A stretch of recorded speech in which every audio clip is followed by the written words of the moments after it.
Am I the a-hole for siding with my mom over my dad and stepmom? After mom published the obituary my sister wrote that didn't mention our stepmom, step or half siblings.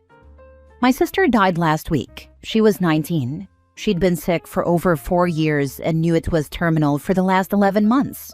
She planned most of her funeral months ago and wrote her obituary herself.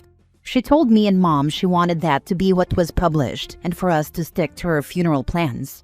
She said she didn't want anything fake or not her. Our dad wasn't a part of this. My sister wasn't close to him since he remarried 6 years ago, and she'd lived with mom full-time when she got sick.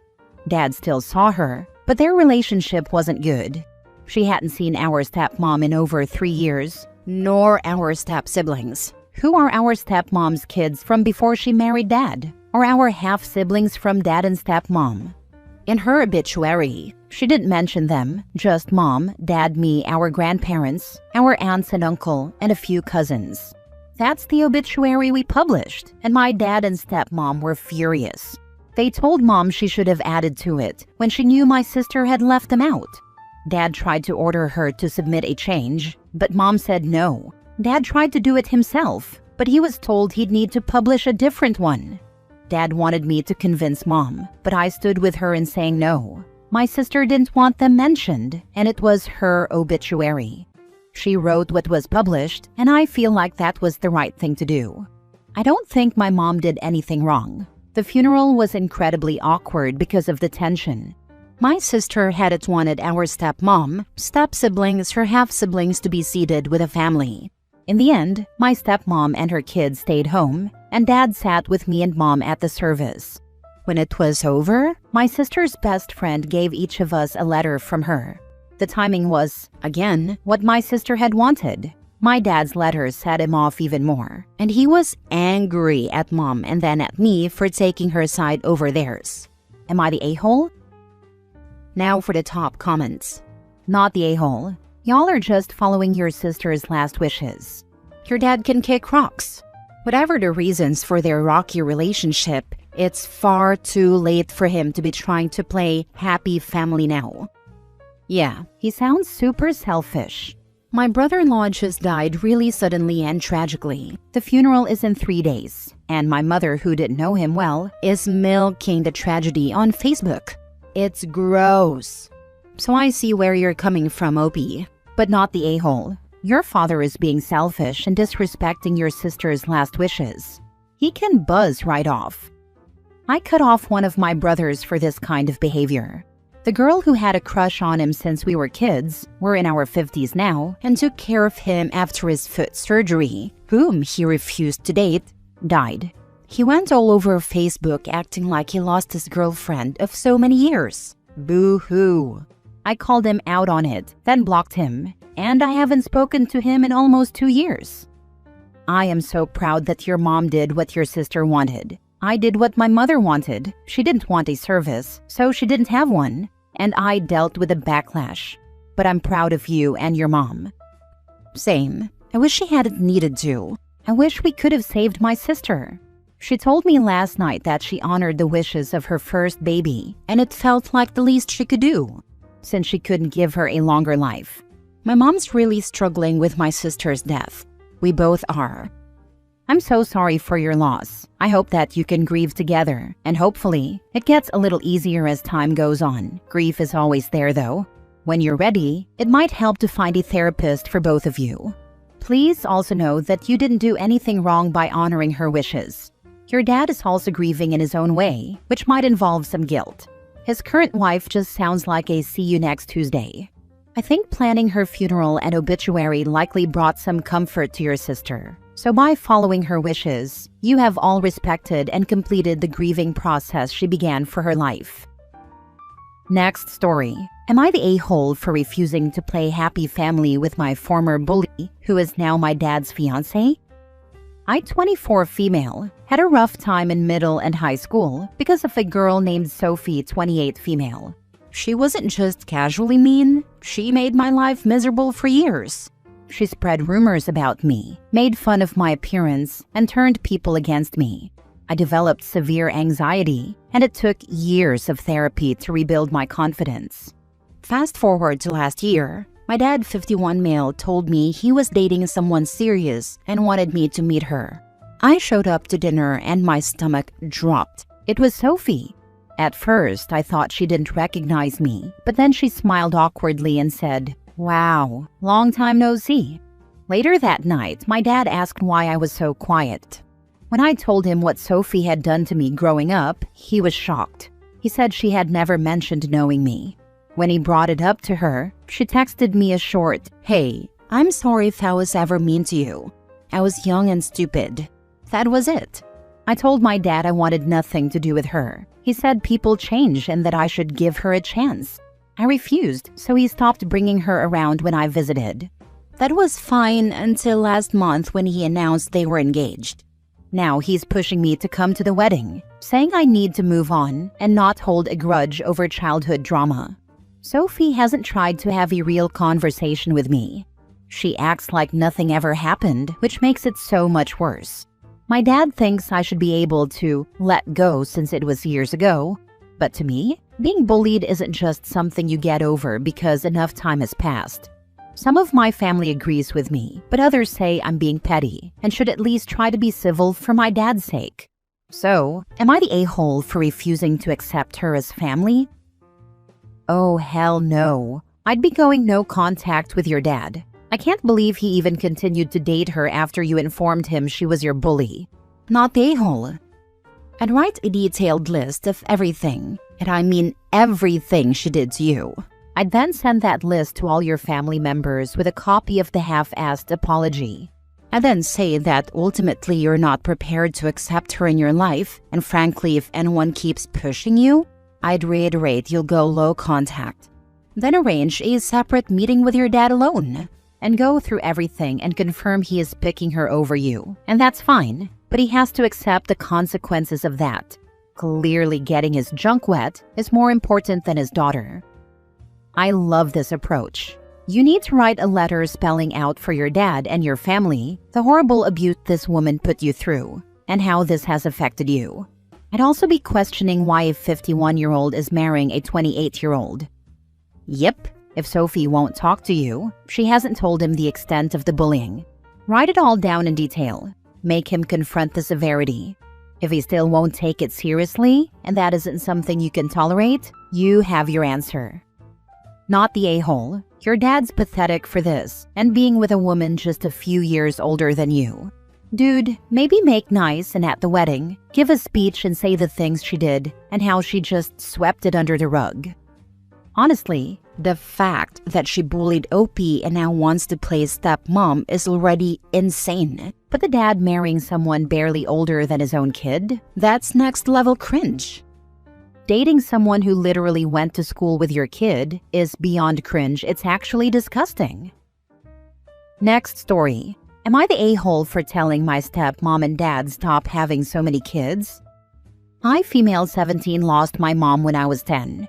Almost immediately after, my dad started dating Christina and married her 6 months later. She was divorced and had 2 boys, who are 1 and 2 years younger than me. They still fight nonstop all the time. Christina wanted a big family, and my dad would never say no to her. She got pregnant with their first baby almost immediately. She made us kids wear shirts that said, "Our family is growing by 2 feet," and forced us to take pictures. It was so uncomfortable since her sons were fighting, and I didn't even want to be there. But she didn't care. She just wanted a picture for her Facebook. When my half-brother was 9 months old, she got pregnant again. This time, she made us hold a sign that said, "Baby X is due on X." I was about to cry. I was already babysitting the kids and doing so much, and now there was going to be another one. But she kept broadcasting how we were such a cute, blended family and a model family. When my half-sister was 1.5 years old, she got pregnant again, this time with twins. And of course, it came with all the announcements, gender reveals, and anything else she could post for Facebook likes. Meanwhile, I was on full-time babysitting duty and hating every minute of it. Currently, our house is a mess. Her boys are constantly fighting. I have to cook and help take care of my half-siblings, and my dad works full-time. Then today she told us, guess what? Our family's growing. I'm pregnant. My dad kissed her. My half-siblings were happy, and her boys didn't care. I, however, got upset. She saw me and said, "What's your problem?" I told her, "Considering it means more work for me, I'm upset. How many more half-siblings are you going to pop out until you get your 1 million likes? I'm so sick of this." She called me a rude brat, and my dad told me I was grounded for insulting her. Last year, I wanted to move in with my grandparents on my mom's side, but Christina screamed and cried to my dad saying, "She can't go. We're family, and we help each other." Am I the a-hole for insulting my stepmom? At this point, I'm determined to leave for my grandparents as soon as I turn 18. I have no friends, no extracurriculars, and no social life because I'm stuck at home helping with her babies. Honestly, I'm not even sure what I'm losing by being grounded. Now for the comments. Don't forget to discreetly gather your important documents before leaving. Birth certificate, social security papers, ID. There are probably lists online of what you need in your country. And any money you can come up with. Call your grandparents now. At 17, you may be able to go to them. Also, if dad is collecting social security for you, make sure to have your grandparents get the benefits.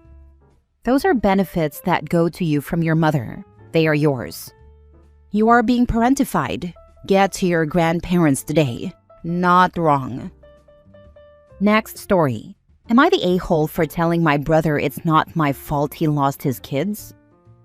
My brother has been ranting to everyone in the family because he lost his kids. I understand it's hard for him, but he doesn't get to blame anyone but himself. Here's a little backstory. My brother has 2 kids with his wife, Kristen. They've been together since high school and had a beautiful family until they didn't. I don't talk to my brother at all, nor do I talk to Kristen. My brother and Kristen started using drugs, and being around the kids made everything worse. My brother was an addict years ago, but he went to rehab and got clean. It was shocking to hear that he had gotten back into it. As much as I helped him the first time, things just seemed to repeat themselves. Remember when I said I don't talk to my brother? Yeah, no one knew that he and Kristen were using, because he stopped coming around and stopped calling us. We didn't know what was going on in his life until we heard what happened. A teacher contacted CPS because of something my nephew told them. I was furious with my brother. Kids were taken out of their parents' custody and now live with Kristen's mom in New York. It's a shame that my brother turned his life around, just to fall back into the same cycle I had once helped him escape. I wanted nothing to do with him because he put his kids in danger, and so did Kristen. He refuses to accept that he is the only one to blame. He told me I needed to help him get the kids back, and I told him no, because they wouldn't be safe with him. But he told me I was acting like an a-hole and should just help him. I told him the hard truth. It's not my fault he lost them. To not do anything to help him. Keeping the children safe is what matters. They're far better off away from drug-addicted parents. Exactly. The kid's safety comes first, no question. He did this to himself, and now he wants everyone else to fix it? Nah, not my problem. I'm not gonna help him bring them back to that mess. They deserve better. Not the a-hole. I have quite a few addicts in my family, and some have since died or disappeared. I've grown a thick shell/skin now. At first, I gave them a chance to let me in and help. Once it was clear they weren't ready for it, I walked away. Now my policy is, you don't get to know where I live, my number, social media, kids, etc. until I see proof of at least 1 year clean and a healthy mindset. I've been called heartless and cold for it, but truth be told, it's the best thing you can do for an addict. They need to hit rock bottom, truly feel like no one is there, and then grow that desire to change and overcome.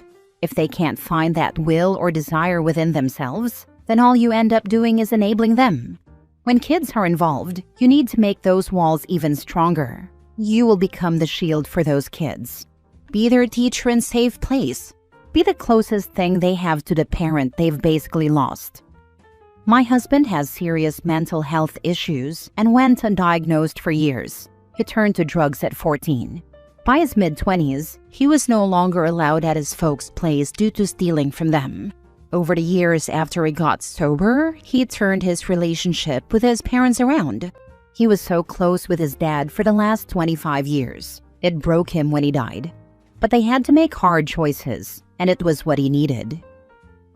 Last story. Am I the a-hole for walking out of a restaurant after my sister kept making rude remarks and trying to speak on my behalf? My sister, 24 female, and I, 26 female, never really had the best relationship growing up. I've always tried to keep it civil, but she wouldn't, and has always been rude to me. She would try to speak on my behalf as if she were my lawyer. To make things relevant, I'm on the spectrum. She would constantly convince me to say no whenever others asked me a question, tell me to shut up whenever I talked to my friends or anyone who wanted to have a conversation with me, or shake her head no, either because she disapproved of something or simply wanted me to shut the heck up. This past weekend, my parents asked me and my sister to meet them at a restaurant for dinner since we hadn't seen each other in weeks, and they wanted to treat us. We met at the restaurant, and everything went well until it was time to order. I'm not much of an eater, so I wanted to order some appetizers. But my parents encouraged me to get an entree so I could have food to take home if I didn't finish. I considered it, but then I saw my sister shaking her head.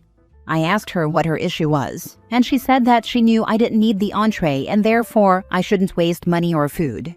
My parents told her that wasn't her concern and that I could order for myself. I ordered the entree I liked, and when our food came, my sister was glaring at me the entire time.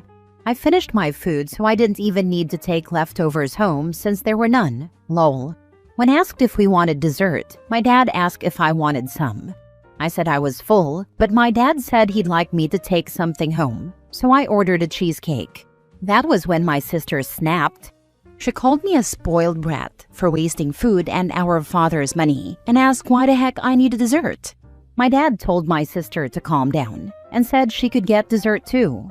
My sister got even angrier and called me names like fat pig. I'm around 115 pounds, so not even close. Yes, woman, whatever the heck that means, and said I was wasting money. I make my own money, so I don't know what her issue was. I didn't want to be around her, so I got up and left. My parents begged me to stay since we had planned to get coffee somewhere else afterward, but I declined. I couldn't stay if my sister was going to continue acting that way. I even changed my mind about dessert. When I got home, I got a couple of calls from my parents apologizing on my sister's behalf. My mom said I shouldn't have walked out and let my sister get the better of me. She tends to defend my sister a lot, so I told her she needed to wake up and understand that my sister has always tried to control me for reasons I can't understand. Am I the a-hole for walking out? Not the a-hole. Stop attending events if your sister is invited. She's evil, and you don't deserve a devil ruining your day. The next time your parents invite you to dinner, tell them that you'd love to have a meal with the two of them, but you are taking a break from your sister. Tell them she has unknown mental health issues that make her obsessed with you and you need a break from it. Tell them that you hope the break gives her time to get a life and quit worrying about yours. Exactly. Also tell your mom that she didn't get the better of you. You didn't blow up on her or give in to her like she wanted. You removed yourself from a situation you didn't want to be in. Nice, calm, and in control. Suck on that, lil sis. The only way OP is in the wrong is letting this go on for so long. Her sister sounds like a piece of work. Not the a-hole. You were sensible enough to walk out before things got way out of hand. The good thing here is that you know how to handle your sister. Next time she does that, just make a sarcastic comment and move on. Or better yet, give her a taste of her own medicine.